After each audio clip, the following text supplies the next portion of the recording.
Zero, From Nothing to Never Giving Up. Written by Santosh Karat. Disclaimer: all names, characters, places, and incidents portrayed in this book are entirely fictitious or have been altered to protect privacy. Any resemblance to real persons, living or dead, or actual events is purely coincidental. The stories are intended solely for illustrative and informational purposes and do not represent real individuals or situations. Preface: Zero, this book was not born out of success. It was born out of silence. It was born in places where dreams are whispered, not spoken aloud. In homes where hope is folded carefully and kept aside because survival takes priority. In hearts that beat with ambition but carry the weight of reality every single day. This book belongs to those who started with nothing and were told that nothing is all they would ever become. Zero is not just a number. It is a feeling. It is the moment when you look around and realize you have no support, no shortcuts, no safety net. It is waking up every morning with responsibilities heavier than your dreams. It is being talented but unseen, capable but ignored, willing but underestimated. It is standing in a crowd and still feeling invisible. Some people are born into opportunities. Others are born into obligations. This book is for the latter. It is for the child who grew up too early because life demanded it. It is for the student who studied under streetlights while others slept peacefully. It is for the worker who carried dreams in tired hands. It is for the man or woman who kept going even when the world offered no applause. Zero does not glorify poverty. It does not romanticize struggle. It simply acknowledges a truth that millions live with every day. Not everyone gets an equal starting point. And yet, despite deprivation, despite rejection, despite repeated failures, some people refuse to give up. They may not reach the headlines. They may not become famous. But they fight a quiet war every day, and that war deserves respect. This book does not promise overnight success. It does not sell motivation like a product. It does not shout slogans. Instead, it sits beside you, listens to you, and walks with you. It understands that sometimes courage is not about roaring confidence, but about waking up one more day and choosing to continue. There will be moments in these pages where you may feel uncomfortable, moments where the truth hits too close. That is intentional. Because growth never begins with comfort. Growth begins with honesty. Zero is written for people who have fallen more times than they can count, and yet still carry a fragile but stubborn hope inside them. It is for those who have been told to be realistic when all they wanted was a chance. It is for those who were advised to settle because dreaming was considered foolish. This book does not ask you where you are today. It asks you only one thing: have you truly given up? If the answer is no, then this book is yours. Because zero is not the end of the story. It is where the story truly begins. Acknowledgement: this book owes its existence to people who may never read their names in print, yet live their stories every day. I acknowledge every individual who has started from zero and continued anyway. Those who worked silently while the world slept. Those who sacrificed personal comfort for family responsibility. Those who swallowed their pride, endured rejection, and still stood up the next morning to try again. Your lives are the invisible ink with which this book is written. I acknowledge the failures that taught more than success ever could, the closed doors that forced inner strength to grow, the delays that built patience, the pain that sharpened clarity. Without these, zero would have remained just a word, not a lived truth. I acknowledge the people who doubted, because doubt often becomes fuel. The voices that said, "you can't," unknowingly contributed to the determination that said, "I must." Even resistance has a role in shaping resilience. I acknowledge families who struggled together, sharing limited resources but unlimited hope. Parents who gave more than they had. Children who understood hardship before they understood dreams. These silent partnerships form the backbone of countless unseen journeys. I acknowledge time itself, which tests endurance mercilessly but also rewards persistence quietly. Time breaks many, but it also shapes those who refuse to surrender. Above all, I acknowledge the human spirit, the stubborn, irrational, beautiful refusal to give up even when logic says it would be easier to stop. That spirit lives in every page of this book. This book is not a declaration of victory. It is a salute to perseverance. If even one reader feels less alone after reading Zero, then every word has found its purpose. Zero Life does not ask where you want to begin. It decides that for you. Some people open their eyes for the first time in rooms filled with comfort, certainty, and assurance. Others open their eyes to uncertainty so familiar that it feels normal. Before they learn to dream, they learn to adjust. Before they learn to ask, they learn to accept. Before they understand ambition, they understand limitation. This is where zero begins. Zero is not announced. It arrives quietly. It arrives in the form of scarcity that becomes routine. In the form of clothes that are worn not by choice but by necessity. In the form of meals calculated carefully, where quantity matters more than taste. It arrives in homes where conversations revolve around survival, not aspiration. Where dreams are postponed indefinitely because the present demands too much attention. When you start from zero, you do not know you are disadvantaged. You only know that life feels heavier for some reason. You see others move faster, reach earlier, smile easier. You tell yourself that this must be how life works, that maybe struggle is the default setting and comfort is the exception. The first lesson zero teaches you is comparison. You learn to measure yourself against those who have more, even when you pretend not to. You notice the differences in school bags, in confidence, in exposure. You notice how some people speak without fear, while you choose words carefully, afraid of sounding foolish. You notice how some failures are forgiven, while yours are remembered. Zero makes you self-aware too early. While others experiment, you calculate consequences. While others fail freely, you hesitate because failure costs more for you. A mistake is not just a lesson, it is a setback you may not be able to afford. So you learn caution before courage, responsibility before rebellion, silence before expression. This is not weakness. It is conditioning. When you start from zero, you carry invisible weights that others do not see. You may look ordinary on the outside, but inside there is a constant mental arithmetic happening. How much can I risk? How much can I wait? How much can I hope? Even joy is filtered through practicality. Even excitement is moderated by realism. People often say that hardship builds character, that struggle makes you strong.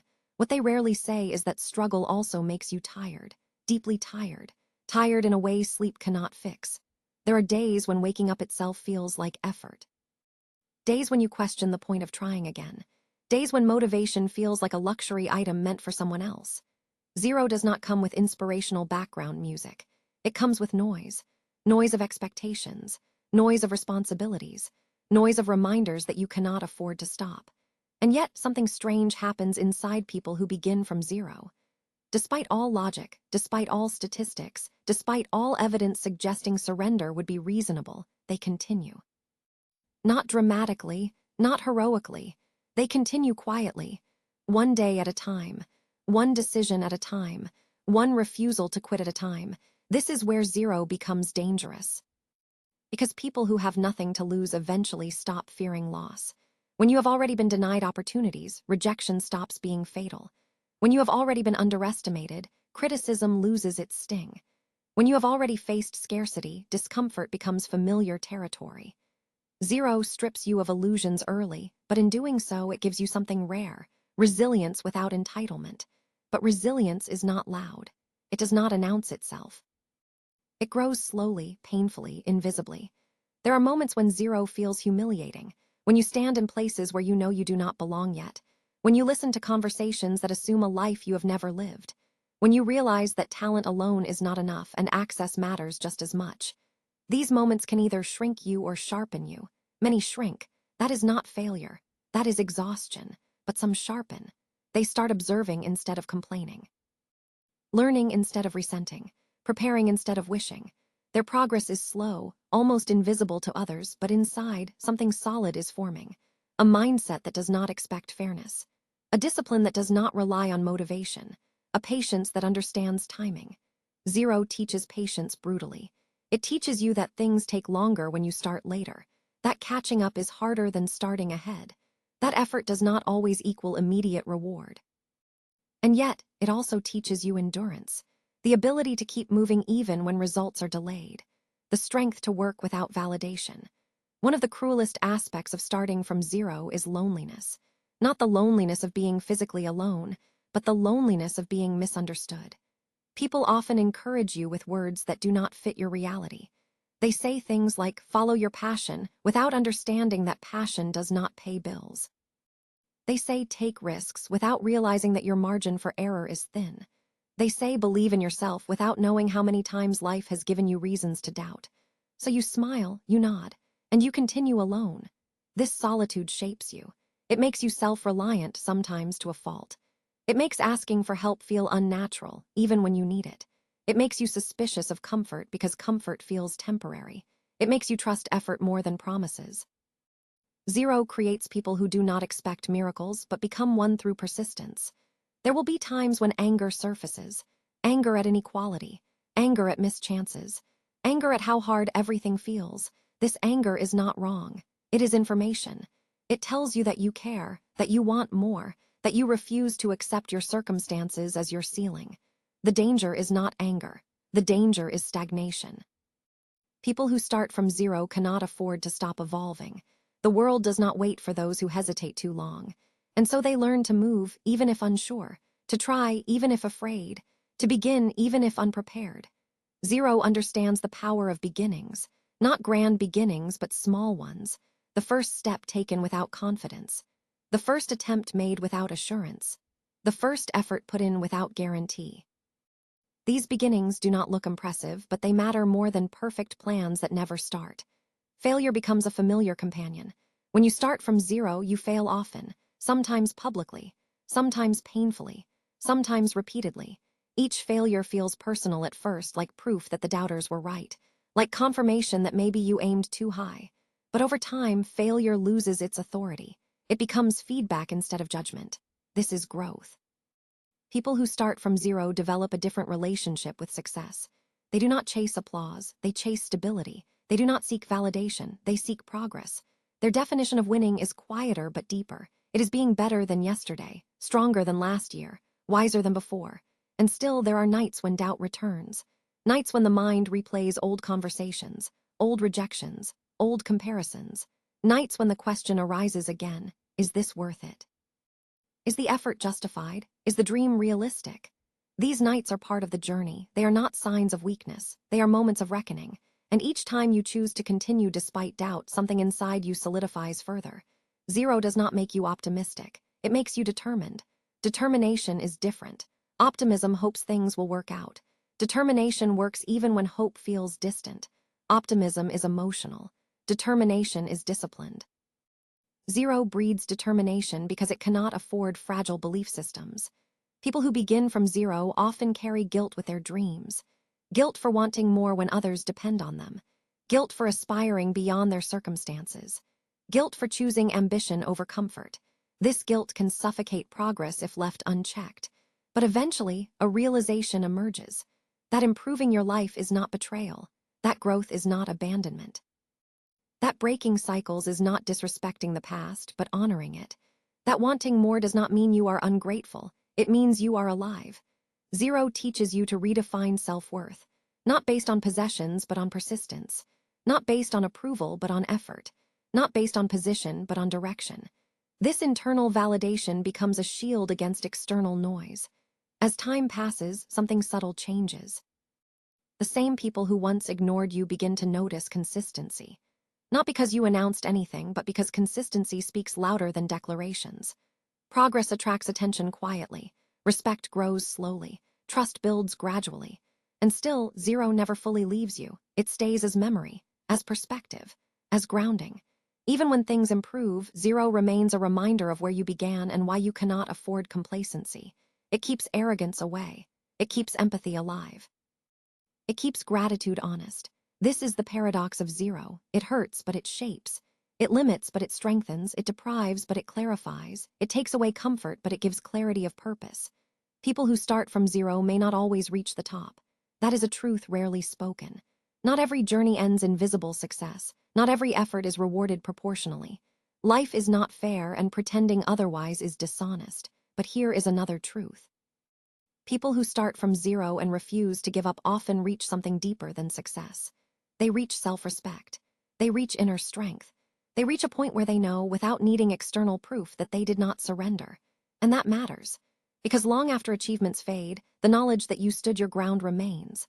Long after applause ends, the fact that you continued despite everything stays with you. Long after circumstances change, the character built through zero endures. This chapter is not meant to glorify hardship. It is meant to acknowledge reality, to validate the silent battles, to recognize the invisible journeys, to remind you that starting from zero does not disqualify you from dreaming. It qualifies you differently. Zero is not an excuse. It is an explanation. What you do with it defines the rest of your story. And if you are still here, still reading, still breathing with ambition alive inside you, then understand this clearly. Starting from zero does not mean you are behind. It means you are building from the ground up. And foundations built slowly often last the longest. This is where your journey begins. DREAMS in silence dreams are not always loud. In fact, the most powerful dreams are often the quietest ones. They live deep inside people who have learned early that speaking too much invites judgment. They exist in minds trained to be cautious, hearts trained to endure, and voices trained to remain soft. When you start from zero, dreaming is not celebrated. It is tolerated at best and discouraged at worst. And so, dreams learn to survive in silence. Silent dreams are different from ordinary dreams. They do not announce themselves. They do not demand attention. They do not expect encouragement. They grow slowly, like a plant finding its way through cracks in concrete. They are careful, observant, patient, and stubborn. They wait for the right moment, because speaking too soon can kill them. People who dream in silence often appear ordinary to the world. They go about their daily routines. They fulfill responsibilities. They smile when required. They do not reveal the vast inner world where ambition breathes quietly. They have learned that the world is not always kind to those who hope openly. Silence becomes a form of protection. In environments where survival is the priority, dreams are considered distractions. When money is tight, time is scarce, and pressure is constant, ambition feels like a luxury. People around you may not intend harm when they dismiss your dreams. They speak from fear, not cruelty. They fear instability. They fear disappointment. They fear the unknown. And because they care, they advise caution. Be realistic. Don't aim too high. Focus on what you have. Be grateful. These words are not meant to crush dreams, but they often do. So you learn to nod, to agree outwardly, to keep your true thoughts to yourself. Your dreams do not disappear, they simply go underground. They wait, they listen. They grow stronger in secrecy. There is a unique loneliness that comes with dreaming in silence. You cannot share your excitement. You cannot voice your plans. You cannot celebrate your vision. You carry it alone, day after day, like a fragile flame cupped carefully in your hands. Too much wind, and it could go out. Too much attention, and it could be questioned into extinction. This loneliness teaches restraint.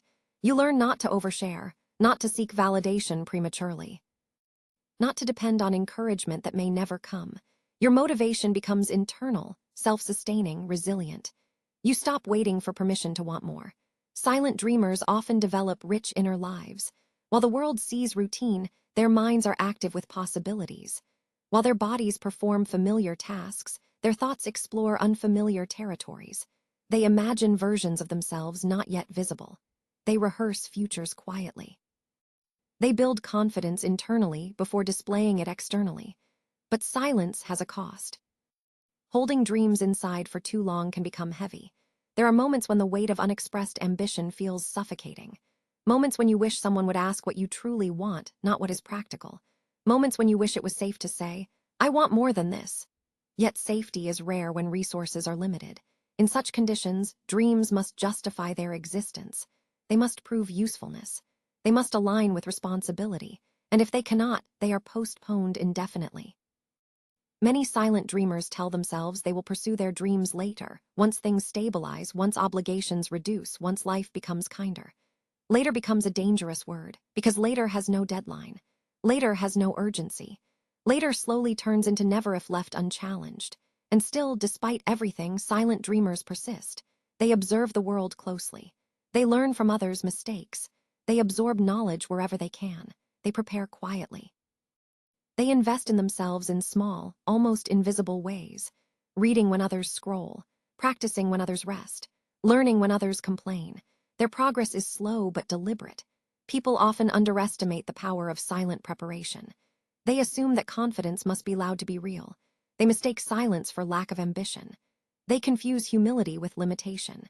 They do not see the steady accumulation of skill, resilience, and clarity happening beneath the surface. Silent dreamers do not rush. They understand timing. They know that premature exposure can attract discouragement. That sharing plans too early invites unsolicited advice. That announcing dreams without resources invites skepticism. and so they wait until action speaks louder than intention. There is a particular pain in watching others chase dreams openly while you remain restrained. You may admire their courage while questioning your own. You may wonder if silence is cowardice disguised as wisdom. You may struggle with impatience, longing for visible progress, but silence is not always fear. Sometimes it is strategy. People who start from zero cannot afford reckless hope. Their dreams must be grounded in reality, supported by effort and paced carefully. Their silence is not absence of belief, but awareness of stakes. Every silent dreamer remembers the first time they were discouraged, the first laugh, the first dismissal, the first reminder of limitations. These moments leave marks. They teach caution. They teach discernment. They teach the value of choosing whom to trust with your aspirations. Trust becomes selective. You stop explaining yourself to those who cannot understand your context. You stop seeking approval from those who have never walked your path. You stop shrinking your dreams to make others comfortable. Instead, you grow inward. Silent dreamers often possess a depth that surprises people later. When they finally act, it seems sudden to outsiders. People say things like, "I never knew you wanted this," or "You came out of nowhere." They do not realize that the journey began long ago, quietly, painfully, persistently. Dreams in silence mature differently. They are tested repeatedly by doubt, fatigue, and reality. Weak dreams fade. Strong ones survive. Over time, silent dreamers gain clarity. They refine their ambitions. They discard fantasies and retain purpose. What remains is not vague desire, but focused intent. This clarity becomes their strength. When the moment arrives to act, they do not hesitate endlessly. They may still feel fear, but it no longer controls them. They have rehearsed mentally for years. They have imagined obstacles and prepared responses. They have accepted uncertainty as part of the process. Silence has taught them patience. It has also taught them empathy. Silent dreamers understand struggle intimately. They do not mock others' ambitions. They do not dismiss unconventional paths. They recognize effort even when results are absent. This empathy shapes how they treat people when they eventually rise. But before that rise, there are many moments of inner conflict. Moments when practicality argues against passion, when responsibility clashes with aspiration, when exhaustion tempts surrender.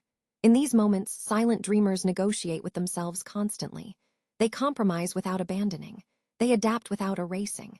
They evolve without betraying their core desire. Dreams do not always look the same over time. They change shape. They become more realistic. They become more personal. They align with values. Silent dreamers allow this evolution without shame. They understand that growth requires adjustment. One of the most misunderstood aspects of silent dreaming is discipline. People assume discipline is rigid. In truth, for silent dreamers, discipline is survival. It is the ability to keep going without external reinforcement, to stay consistent without applause, to work without recognition. This discipline is forged in obscurity. Obscurity is a harsh teacher. It strips away ego. It tests commitment. It asks difficult questions repeatedly. Why are you doing this? Who are you doing it for? What will you do if nobody notices? Silent dreamers answer these questions honestly over time. Their answers become their anchor. There is a moment, often unnoticed, when silence begins to transform into readiness, when the dream feels less fragile, when confidence replaces hesitation, when preparation meets opportunity. This moment is not dramatic. It is quiet, like everything else in the silent dreamer's journey. And then one day, action begins, not with announcements, not with declarations, but with movement. Small, deliberate steps taken without seeking validation.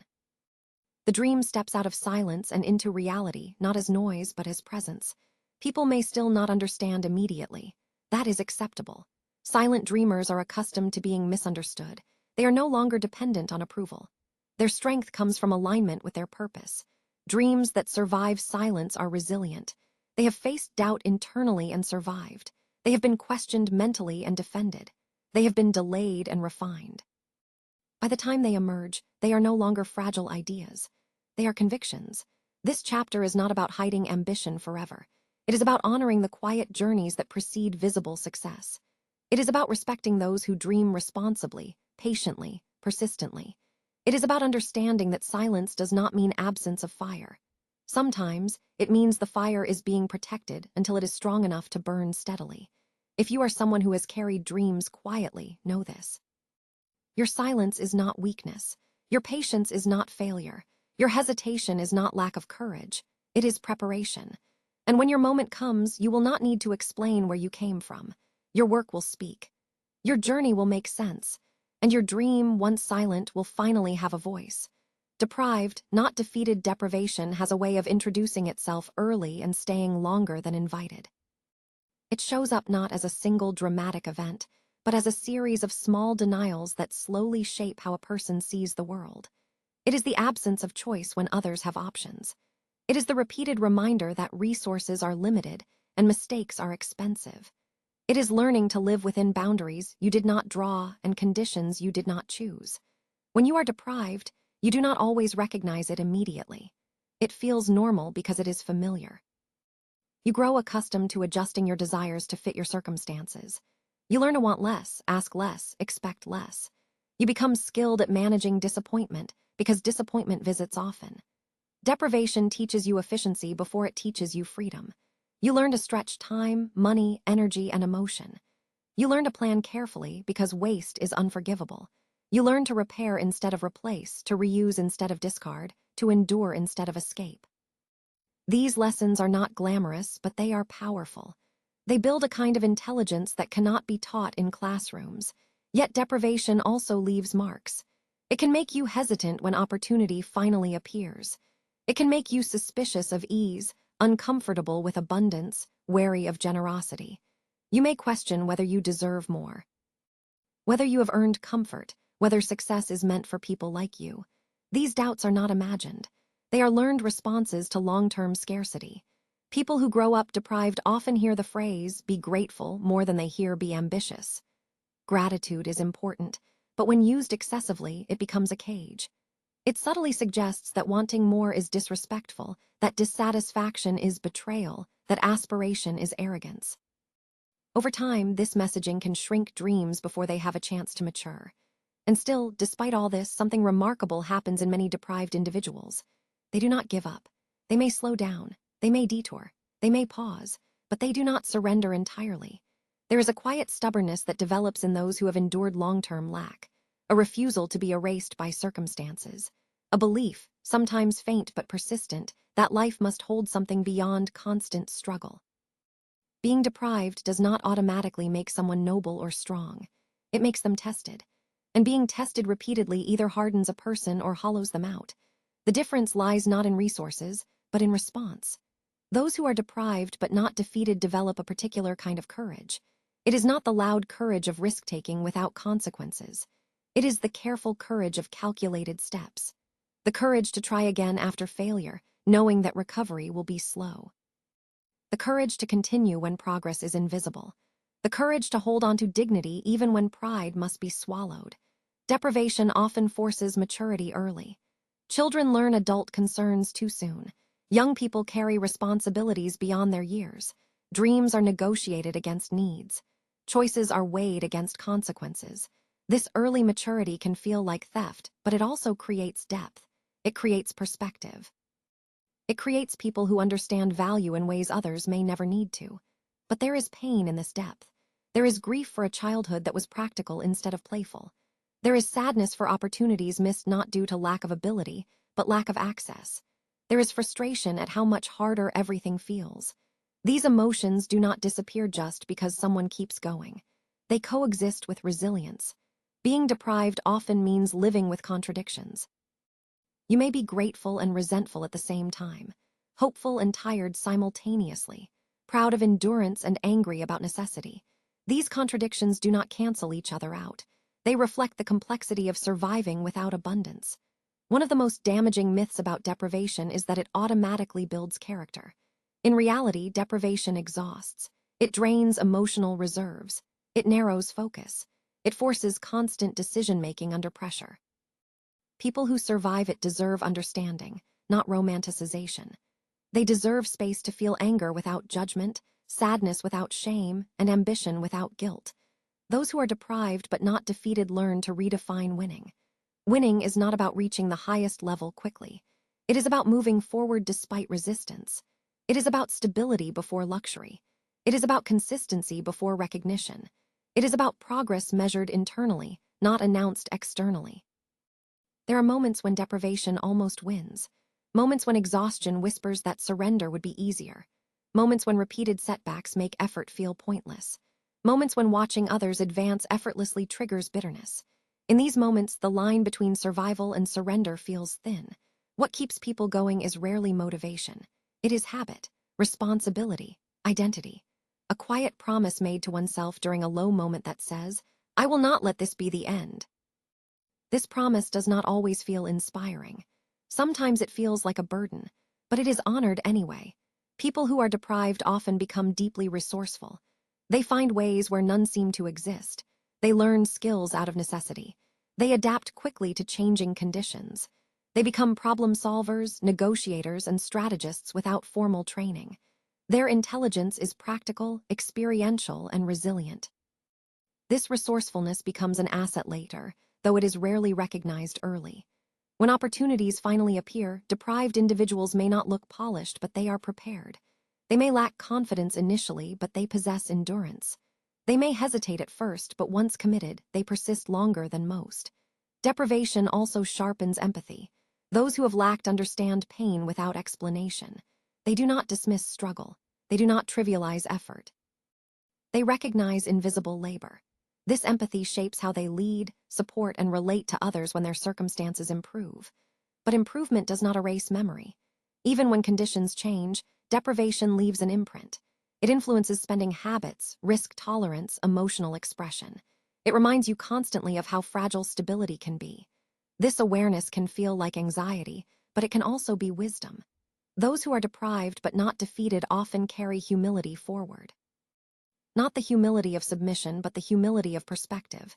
They know how quickly things can change. They know what it means to start over. They do not take comfort for granted. They do not assume permanence.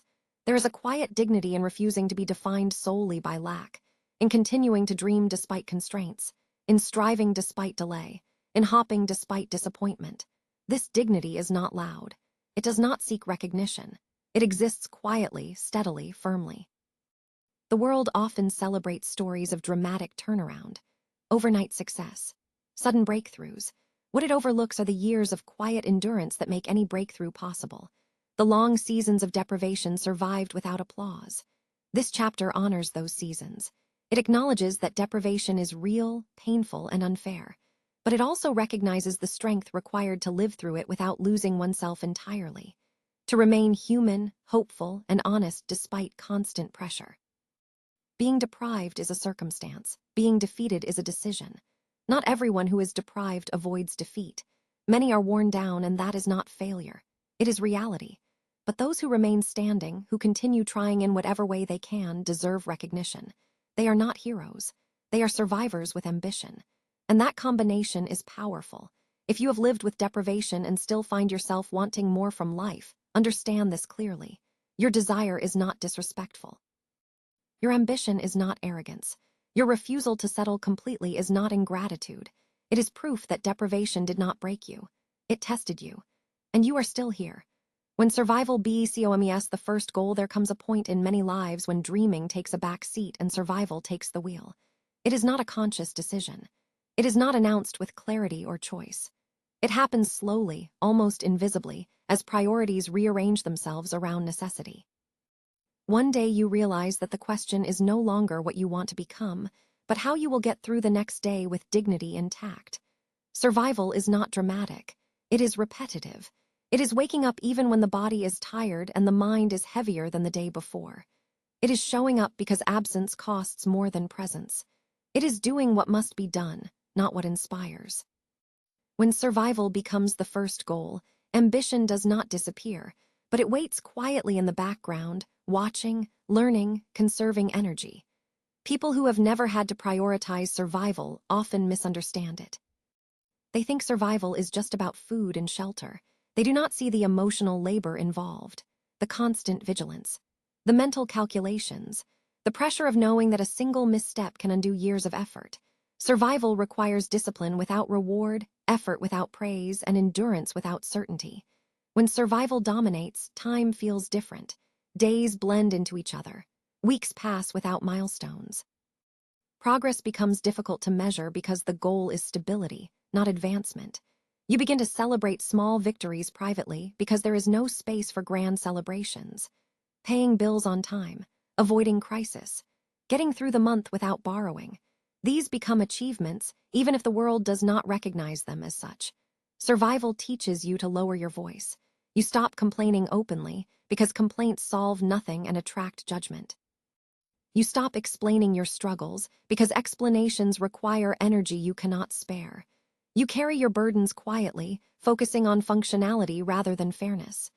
This quiet endurance often looks like acceptance from the outside. People assume you are content, that you have settled, that you are comfortable where you are.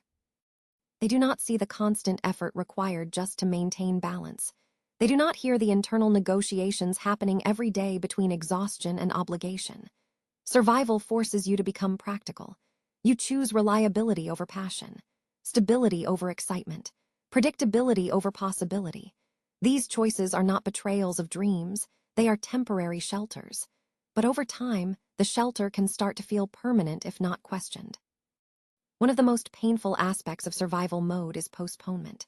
You tell yourself that you will return to your dreams once things improve, once the pressure eases, once responsibilities reduce. But responsibilities rarely reduce on their own. They shift, they multiply, they evolve. Survival becomes a long season, not a short phase. And yet, survival also builds strength in unexpected ways. It trains you to endure monotony without losing purpose. It teaches you how to function under pressure. It develops emotional regulation because breakdowns are not affordable. You learn to compartmentalize pain, to process it later, to move forward anyway. This strength is not visible. It does not attract admiration, but it is real. There are moments in survival mode when resentment surfaces. Resentment toward those who seem to live freely, toward those whose mistakes are forgiven because they have safety nets, toward systems that reward privilege more than effort. This resentment can be corrosive if left unchecked, but it can also clarify values. It reminds you of what you do not want to become. People surviving do not have the luxury of ego. Pride must be managed carefully. Sometimes it must be swallowed. Sometimes it must be protected fiercely. Knowing when to bend and when to stand firm becomes an essential skill. Survival sharpens judgment because consequences are immediate.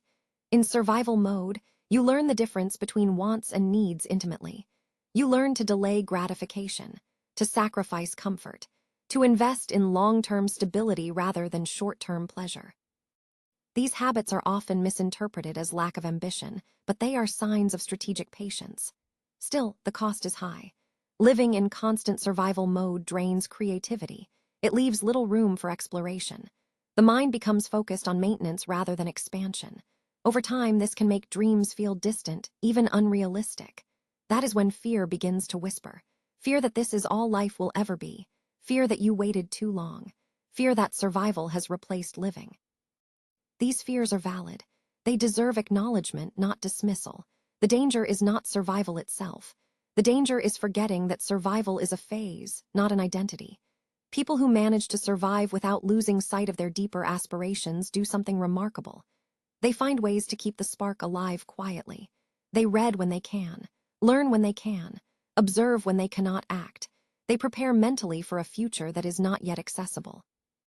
They refuse to let survival erase their sense of self. This refusal does not look dramatic. It looks like small acts of resistance, choosing integrity over shortcuts, choosing growth over stagnation, choosing hope over numbness, even when hope feels impractical. There is dignity in survival that is rarely acknowledged, the dignity of responsibility, of perseverance, of choosing continuity over collapse. People surviving are often holding entire systems together quietly. Families, routines, obligations, expectations. Their contribution is invisible but essential. Survival also teaches empathy deeply. Those who have survived difficult periods recognize struggle instantly in others. They do not judge hesitation. They do not trivialize exhaustion. They understand that not everyone is running the same race, even if they share the same road. At some point, for those who endure long enough, survival begins to loosen its grip. Not suddenly, not dramatically, but subtly. Stability increases slightly. Pressure reduces marginally. Space appears, however small. This space becomes an opportunity, What happens next defines the rest of the journey. Some remain in survival mode out of habit. Others recognize the shift and slowly begin to reintroduce aspiration. They do not abandon responsibility. They expand capacity. They do not rebel against stability. They build upon it. Survival taught them discipline. Now they apply it to growth. They understand that dreams delayed are not dreams denied unless abandoned. They know that moving forward does not require recklessness, only consistency. They use the resilience built during survival as fuel for the next phase. This chapter is not an argument against survival. It is a reminder that survival, while necessary, should not become a permanent ceiling. It is the ground from which something more can grow. If you are currently in survival mode, understand this. You are not weak. You are not failing. You are doing what is required to stay afloat. That matters. But also remember this. You are more than your survival. And when the moment allows, even slightly, you deserve to reach for more than just getting through the day. Because living begins where survival ends. Society's labels long before people know your story, they decide your name. Not the one written on documents, but the one whispered in assumptions. Average, poor, slow, lucky, unlucky, capable, limited, promising, hopeless. Society is quick to label, quicker to judge, and rarely patient enough to understand. These labels are applied casually, but they settle heavily on those who start from zero. Labels often arrive early. They are formed in classrooms, neighborhoods, workplaces, and family gatherings. Sometimes they come from authority figures, sometimes from peers, and sometimes from people who mean well but speak carelessly. A single comment, repeated enough times, becomes an identity imposed rather than chosen. When resources are limited, labels become even harsher. Your background becomes your explanation. Your struggles become your definition. Your environment becomes your excuse in the eyes of others. People begin to predict your future based on your present, as if growth were optional and transformation unlikely. These labels shape how people treat you. Opportunities are offered cautiously. Expectations are lowered quietly. Encouragement is selective. People may not intend harm, but their assumptions create invisible ceilings. You are allowed to exist, but not necessarily to excel. The most dangerous labels are not the ones spoken aloud. They are the ones internalized. Over time, repeated exposure to judgment seeps inward. You begin to question your own ability. You start editing your ambitions to match external expectations. You hesitate before trying, because failure would confirm what others already believe. Labels can become self-fulfilling if left unchallenged. When society labels you as limited, it subtly teaches you to limit yourself. When it labels you as ordinary, it encourages you to aim small. When it labels you as incapable, it trains you to doubt effort before it begins. People often underestimate the psychological weight of constant labeling. It affects posture, speech, decision-making, confidence. It influences how you introduce yourself, how you negotiate, how you respond to setbacks. It alters how you see possibility. And yet, labels are rarely accurate. They are shortcuts for understanding in a world unwilling to invest time in complexity. They simplify narratives because complexity is inconvenient, but human potential does not fit neatly into categories. People who start from zero often carry multiple labels simultaneously. They are seen as responsible but unambitious, hardworking but not visionary, reliable but replaceable. These contradictions reflect society's discomfort with those who do not follow predictable paths. There is anger in realizing you have been mislabeled, anger at being misunderstood, anger at being underestimated, anger at being reduced to circumstances. This anger can either harden into bitterness or sharpen into resolve. Those who grow learn to use labels as information, not instruction. They observe how they are perceived without allowing perception to dictate action. They understand that labels reveal more about the labeler than the labeled. This understanding takes time. It requires emotional maturity forged through repeated encounters with unfair judgment. Breaking free from labels is not about confrontation. It is about consistency. Society may doubt you once, twice, 100 times, but steady effort erodes assumptions slowly. Progress challenges narratives quietly. Growth makes labels irrelevant over time. Still, the journey is not painless. There are moments when labels isolate you socially, when you feel out of place in rooms where expectations do not include you. When you hesitate to speak because your voice does not match the assumed profile. These moments test self-belief. People who overcome labels often do so internally first. They reject imposed identities privately before expressing confidence publicly. They redefine themselves based on values rather than validation. They choose direction over approval. This inner shift is powerful. Once you stop seeking permission to outgrow labels, you begin to move freely. Fear of judgment diminishes. Failure becomes less threatening because it no longer confirms an imposed narrative. Success becomes more satisfying because it is self-defined. Society is slow to update its labels. Even when you change, some people continue to see the old version of you. They speak from memory, not reality. They reference past limitations, not present capability. This lag can be frustrating, but it is also revealing. It shows you who is paying attention. Those who matter adapt. Those who don't reveal themselves through resistance. Growth clarifies relationships naturally. People who start from zero often become sensitive to labeling in others. They choose words carefully. They resist reducing people to categories. They understand how powerful language can be, how deeply it can shape identity. This awareness becomes part of their leadership and humanity. Labels lose power when purpose grows stronger. When you're clear about where you are going, external opinions become background noise. They exist, but they do not dictate pace or direction. Purpose anchors identity more firmly than any label ever could. This chapter is not about denying reality. Background matters. Circumstances influence access. Privilege exists. Acknowledging this does not mean accepting limitation. It means understanding the terrain before choosing how to navigate it. Labels are obstacles, not definitions. They are barriers placed by perception, not proof of inability. They can slow progress, but they cannot stop it unless believed. If you have been labeled unfairly, know this. You are not obligated to live up to someone else's assumptions. You are not required to explain your ambition. You are not confined by narratives you did not choose. Your life is not a category, and every step you take beyond imposed labels is an act of quiet rebellion. The loneliness of the struggler there is a loneliness that exists even in crowded rooms. It is the loneliness of carrying a weight no one else can see, of standing among people while feeling fundamentally separate, of smiling in conversations while your mind is elsewhere, calculating, worrying, planning, enduring. This loneliness does not come from lack of company. It comes from lack of understanding. Those who struggle often learn early that explaining themselves is exhausting. Every explanation invites judgment. Every confession invites advice. Every admission invites comparison. So over time, silence becomes easier than expression. You speak when necessary. You listen more than you share. You learn to keep your internal world protected because exposure rarely leads to relief. The struggler's loneliness is layered. There is the loneliness of responsibility, of knowing that others depend on you even when you are unsure of yourself. There is the loneliness of ambition, of wanting more while being surrounded by people content with less. There is the loneliness of awareness, of seeing possibilities you cannot yet reach. This loneliness deepens when you realize that support is often conditional. People are eager to celebrate success, but few are patient with the process. They want results, not effort. Outcomes, not journeys. When progress is slow, encouragement fades.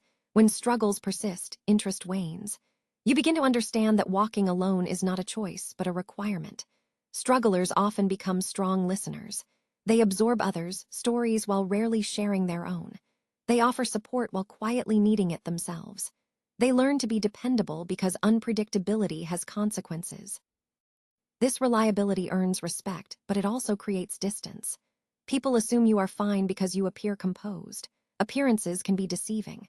Behind composure often lies fatigue, deep cumulative fatigue that rest cannot fully cure. Fatigue from always being the strong one, from always figuring things out, from always pushing forward without assurance. The loneliness intensifies during moments of failure.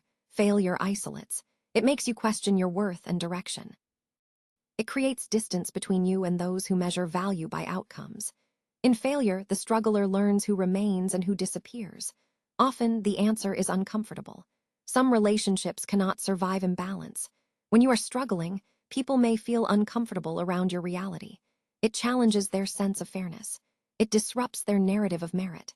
So they withdraw subtly, offering polite distance instead of genuine presence. This withdrawal teaches strugglers to rely inwardly. They build internal dialogue to replace external reassurance. They learn to motivate themselves, to comfort themselves, to correct themselves. This self-reliance is powerful, but it is also isolating. It creates independence at the cost of connection. Yet within this loneliness, there is clarity.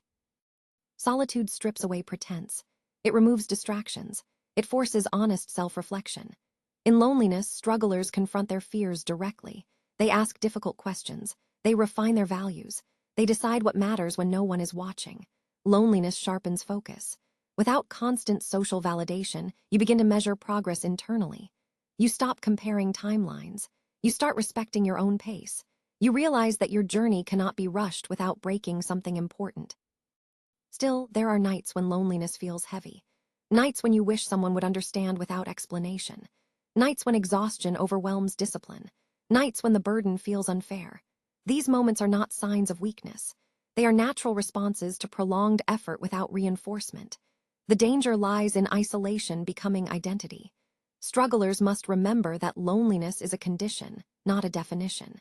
It is a phase shaped by circumstances, not a permanent state. Holding onto this distinction matters. Those who eventually break through often carry their loneliness with humility. They do not forget what it felt like to walk alone. They recognize effort in others. They offer support without superiority. They understand that success does not erase struggle, it transforms it. The loneliness of the struggler builds empathy deeply. It creates leaders who listen, friends who understand, humans who remember vulnerability. This empathy becomes a quiet strength, influencing interactions long after circumstances change. If you are lonely in your struggle, know this. You are not alone in feeling alone. Countless others walk parallel paths, unseen, unheard, enduring quietly. Your loneliness connects you to a shared human experience, even if you cannot see it yet. Loneliness does not mean failure. It means you are walking a path that requires courage without audience. And sometimes, the bravest journeys are the quietest ones. Falling again and again, failure does not arrive once and leave politely. It returns, it repeats, it lingers. For those who start from zero, falling is not an exception to the journey, it is woven into it. Each attempt carries hope, and each failure threatens to erode it. Yet somehow the journey continues, step by unsteady step. The first fall hurts the most. It surprises you. It feels personal. You believed effort would be enough, that sincerity would count, that preparation would protect you. When reality proves otherwise, disappointment cuts deep. You replay events repeatedly, searching for mistakes, wondering if you misjudged your ability. The second fall hurts differently. It introduces doubt. You begin questioning not just the situation, but yourself.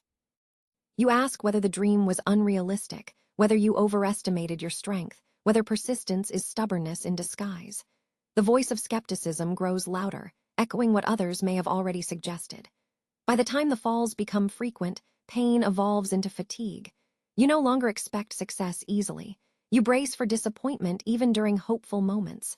Optimism becomes cautious. Confidence becomes conditional. You start preparing emotionally for outcomes before they happen, shielding yourself from potential hurt.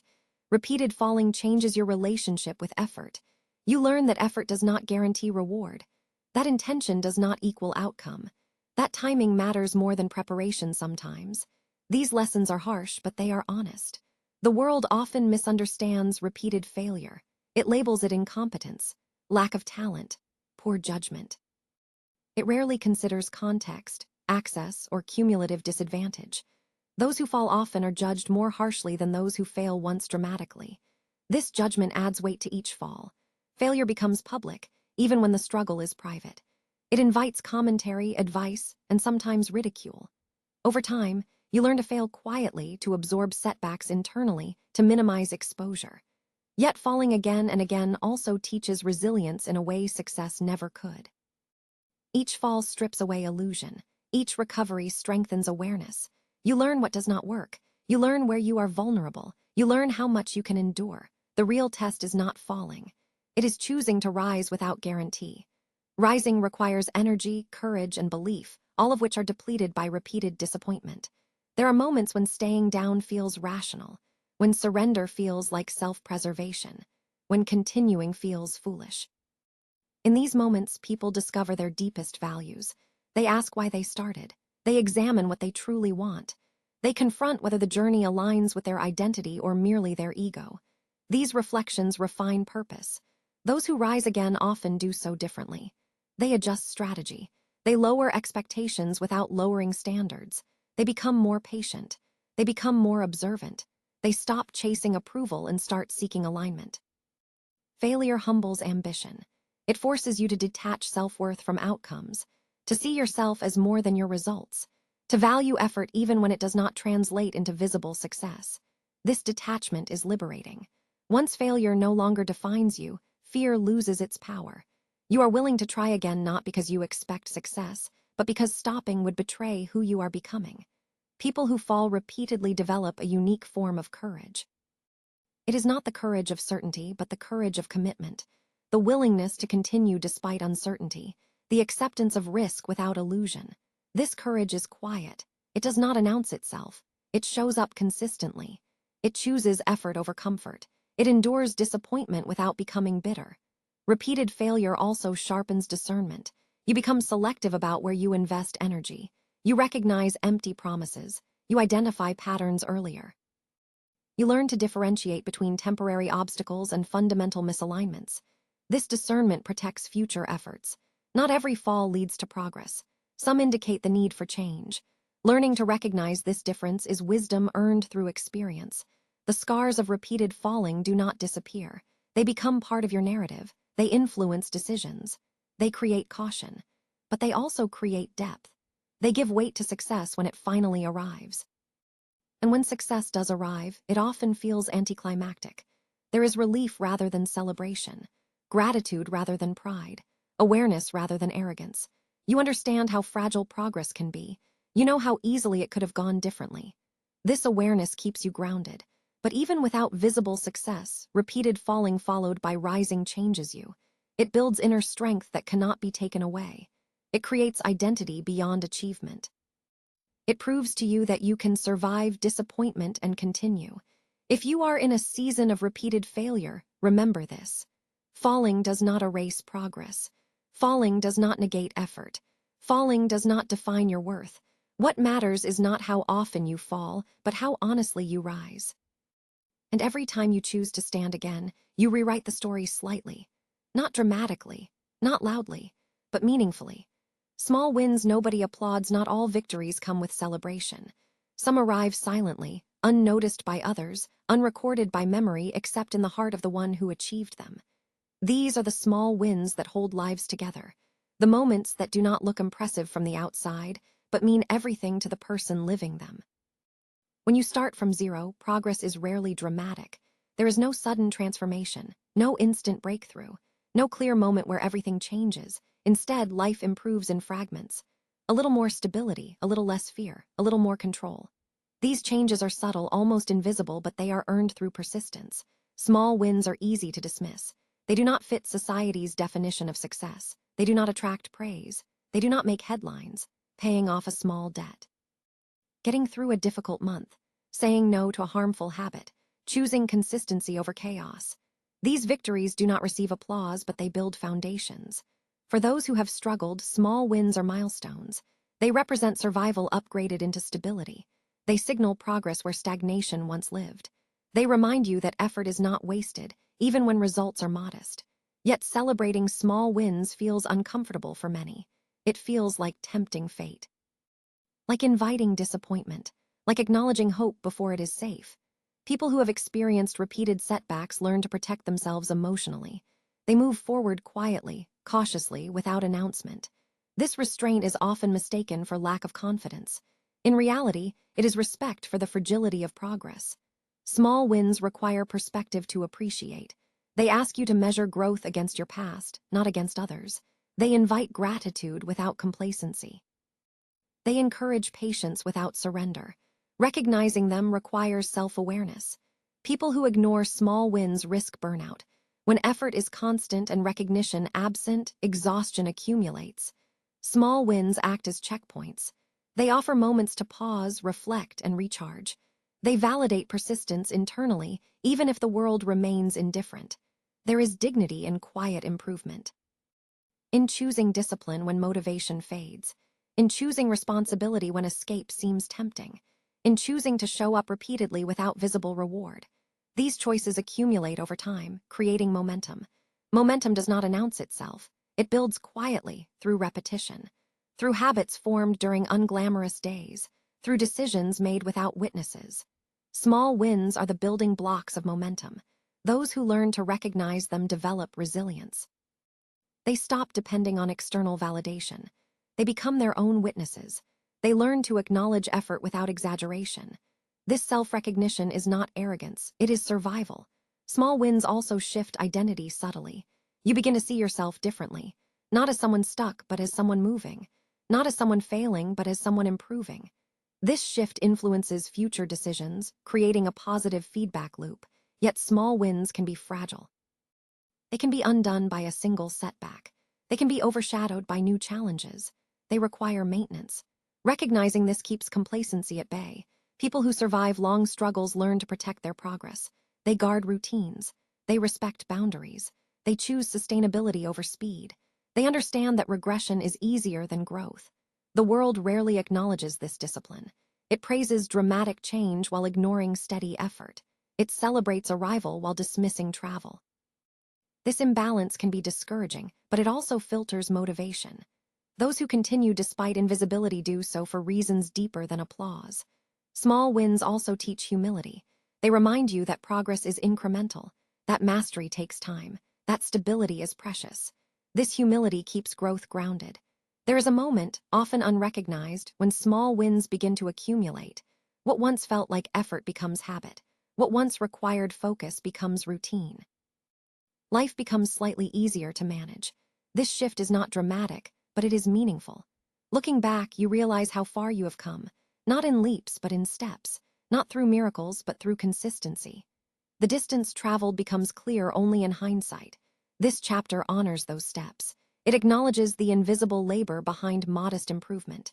It respects the courage required to keep going without encouragement. It recognizes that progress does not need an audience to be real. If you are achieving small wins, honor them. They are proof of movement. They are evidence of resilience. They are signs that zero is no longer your only reference point. And one day, these quiet victories will support larger ones. Not because you announced them, but because you built them patiently, one unnoticed step at a time. Still not there, still moving, there is a long stretch of life where you are no longer at the beginning, but nowhere near the destination. This is the most misunderstood phase of any journey. The phase where effort has been invested, sacrifices have been made. Lessons have been learned, yet the finish line remains distant. You are no longer starting from zero, but you are not where you once imagined you would be. This space is uncomfortable, quiet, and often lonely. Being still not there tests patience more than starting ever did. At the beginning, hope is fresh. Energy is high. Even uncertainty feels exciting. But in the middle, fatigue sets in. The novelty fades. Progress slows. You begin to measure time not by enthusiasm, but by endurance. You have come far enough to know what the journey demands.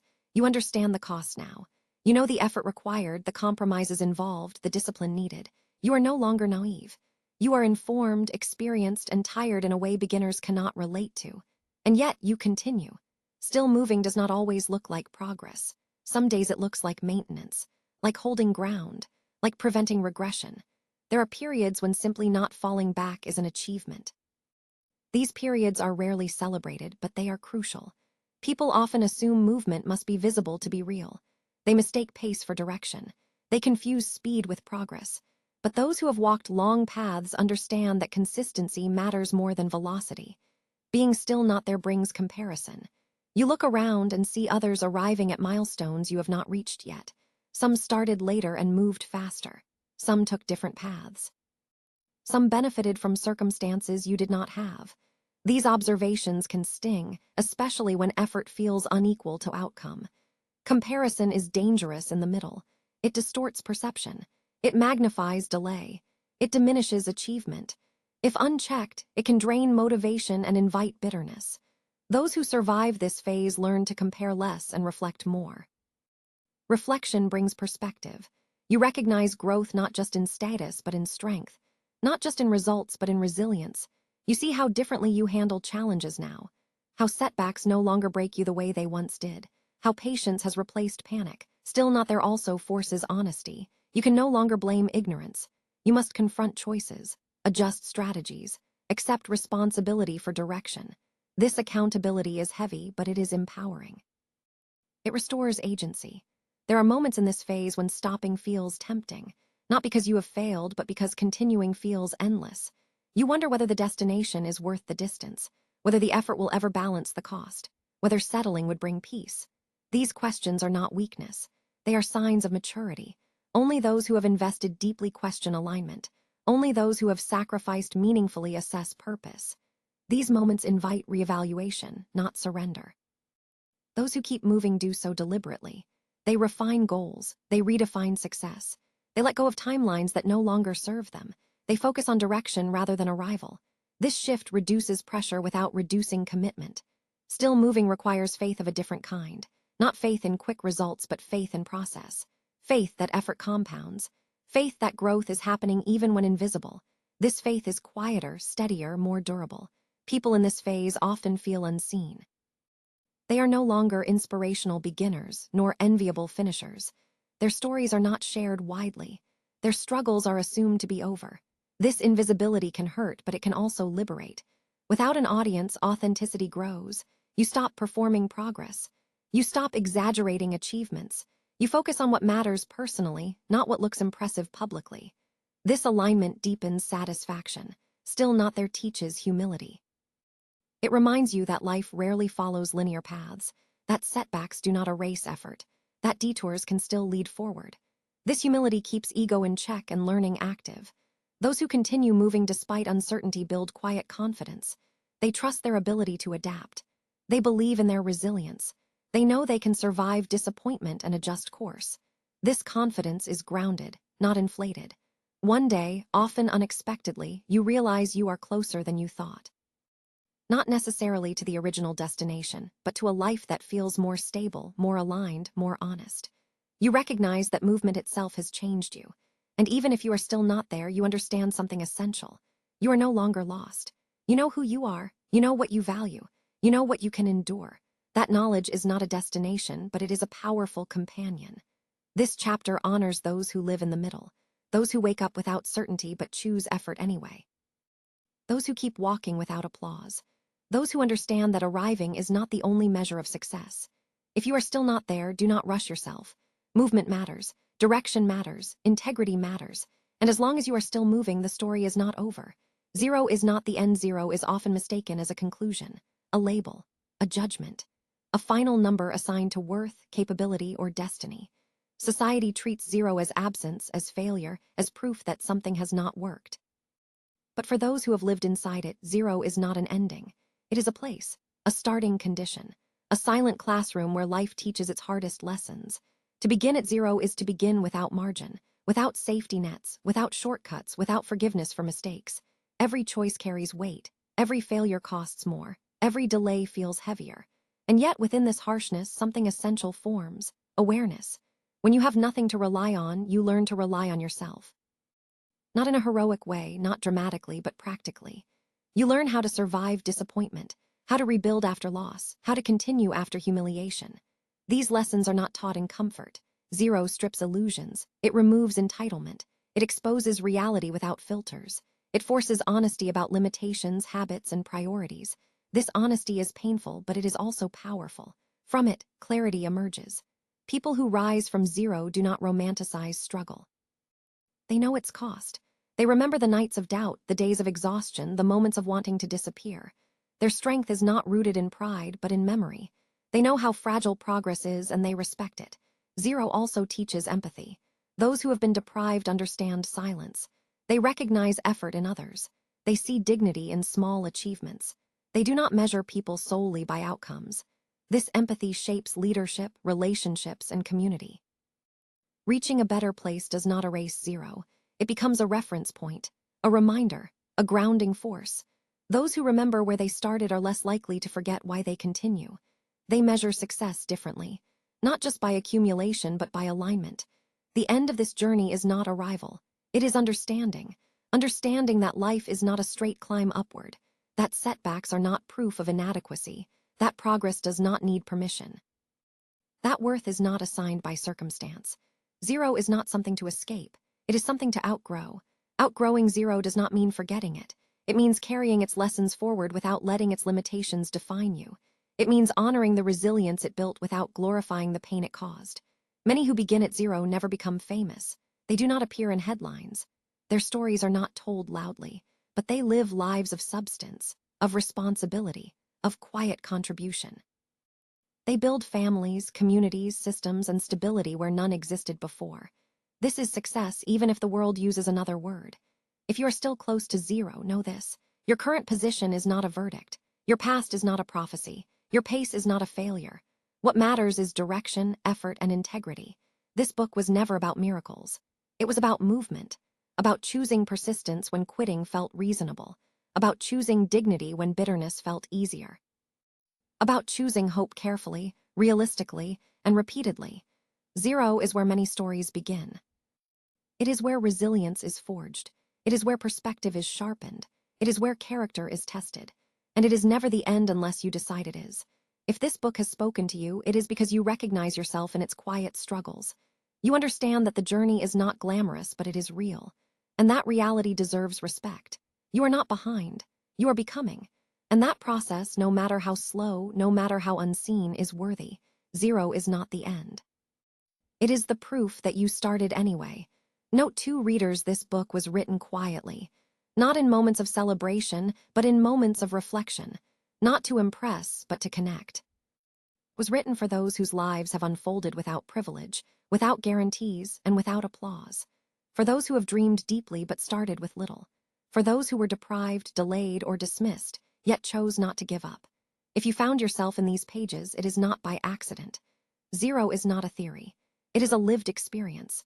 It is the feeling of standing at the edge of possibility with empty hands and a heavy heart. It is knowing that effort does not always lead to immediate reward. It is learning patience the hard way. It is falling, recovering, and moving forward without certainty. This book does not promise shortcuts. It does not offer dramatic transformations or overnight success. Instead, it respects the truth that real change is slow, uneven, and often invisible. That progress is built through ordinary days, repeated effort, and quiet endurance.